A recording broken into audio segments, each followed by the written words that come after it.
Hey everybody, my name's Ben and welcome back to another Rust console video. Today we are talking about community servers on Rust console and why I think they are one of the most important features that Double 11 can give us. Firstly, let's just go over what exactly community servers are and what they might be able to offer to the players. Community servers are Rust servers that you and I will be able to pay to host ourselves, and will have various options we can then use to customize how they work. You can also restrict access to them to certain players and moderate them to enforce certain rules or behaviors. So you could host a public server that has a wacky rule set, or you could have an entirely private server just for you and your friends. Now, whilst the devs haven't confirmed exactly what features we will see available for our custom servers on console, other than saying that we can expect it to not have the full range of options available on PC, we can take a look at PC and get a rough idea of what might be possible when we do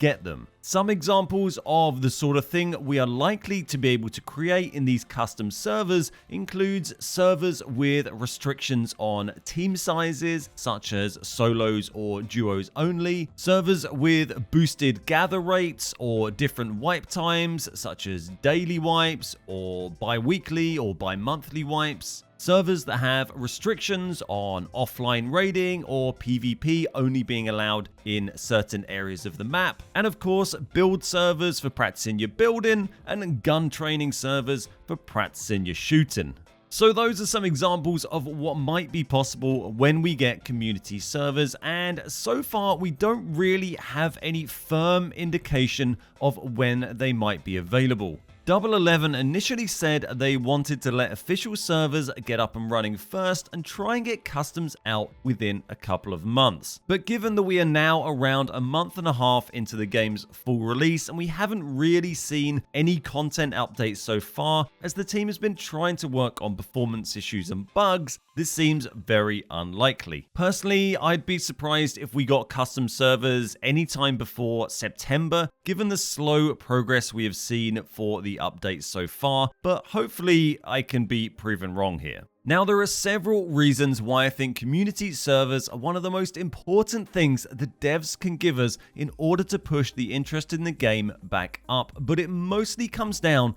to the multitude of different ways of enjoying the game that they give you. There are so many things custom servers offer that are simply not available to players right now. Along with this, I've also seen an enormous amount of player comments on YouTube, Discord, and Reddit talking about how they want to play on community servers. So I feel it's not especially outrageous to suggest that community servers are a massively important feature to a lot of players. Outside of performance and stability issues, the number one issue I see echoed time and time again from players is being fed up with dealing with huge teams of tons of players when they're just playing as a solo or a small group. And whilst not everyone is bothered by this, and it certainly is a part of the Rust experience to deal with these big groups sometimes, there are huge numbers of players who would have a much more enjoyable time playing the game on console on a custom server with admins that kept team sizes restricted to a certain number of players. Personally, I would love to play on a duo server, and this is definitely one of the ones that I want to host myself once community servers are available. Two-man teams is a nice dynamic, and you can also get by okay as a solo when you know you're only up against other teams of 2, rather than teams of 12. Of course, not everyone wants to play small teams, and plenty are happy rolling around in their 10 or 20 man zergs, but even those players might still be tempted to jump on a custom server that let them practice with all the different guns, or a build server where you could practice building different base designs in peace without needing to spend days farming materials and constantly worrying about being killed. Or maybe players might be tempted by the fast-paced life and want to play on boosted rate servers. During the early access period, they actually had daily wiping 3 times rate servers, which was surprisingly fun. This meant that when you harvested a tree or a rock or even opening crates, you would get 3 times as much of the stuff that you'd normally get. Whilst daily wiping is maybe a little over the top for some, a boosted rate server with a short wipe time can be a great option for those who don't have a ton of time to play during the week and want to be able to just come on for a few random hours at the weekend and have a good time playing some Rust with their friends. If you play 4 or 5 hours of Rust on a 3 times or 5 times server, you're going to be able to do tons of stuff and have a great time. And then even if you don't play again for another week and your base gets annihilated, you can come on the next weekend, do the same, and have another good experience. Roleplay servers or servers with restricted PvP offer yet another way to experience the game, allowing players to build towns and villages, have PvP restricted in certain areas or situations, and just to do lots of fun, creative stuff in Rust that is almost impossible to do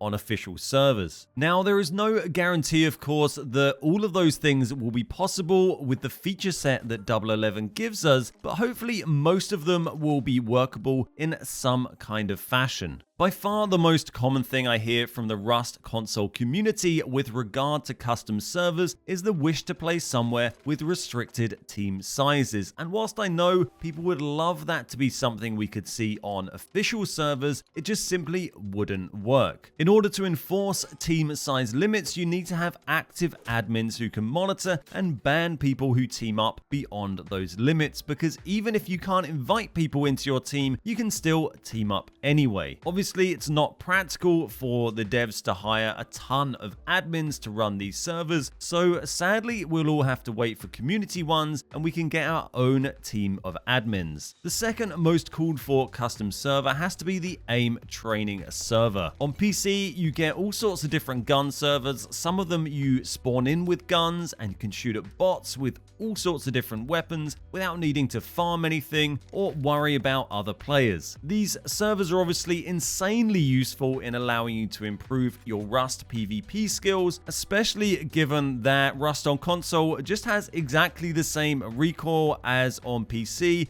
and that is incredibly hard to control with a controller compared to mouse and keyboard. The lack of these servers and the ability to also have servers to practice base building really hurts the game's appeal to newer players. These kind of servers offer a tutorial and a training ground in a way that would hugely benefit many players and help them get up to a standard where they can enjoy the Rust experience a lot more. And whilst you might not think you need these servers, anything that helps new players get into the game and keep playing it is a positive thing for every single Rust console player. The more popular the game, the busier the servers are, the more updates we're gonna get, and just the better experience everybody is gonna have. Personally, I think the benefits of community servers outweigh the importance to the game of new content such as the tech tree, electricity, and even new monuments. Whilst all of those things would be awesome, and I know lots of the people who have played on PC want to see oil rig and stuff like that come in, and I'm absolutely there with you, I feel like community servers give you a platform from which everyone can enjoy content rather than adding content only onto official servers, which are obviously not providing a platform that everybody wants to play on. Now, before I finish up today, I wanted to talk about what I want to do with custom servers when they come out. I'm really keen to host some servers when they launch, and I wanted to ask for your feedback on what you would like to see from those. We don't know how much they will cost to hire yet, but as long as there's some vaguely sensible price point, then I would like to have a few different ones that our viewers and the wider Rust console community can enjoy. Currently, I think running a solo, duo, and maybe even a trio server could be a good shout, as well as maybe having a private server for subs only or something that has an RP or restricted PvP focus. If you have any ideas at all for what kind of servers you would like to see, please leave them in the comments below, and also let me know if you would be interested in playing on a solo, duo, or trio server like mentioned above. So that's everything for today. Hopefully you found that video interesting, and fingers crossed we get some info soon on when we might see community servers arriving on Rust console.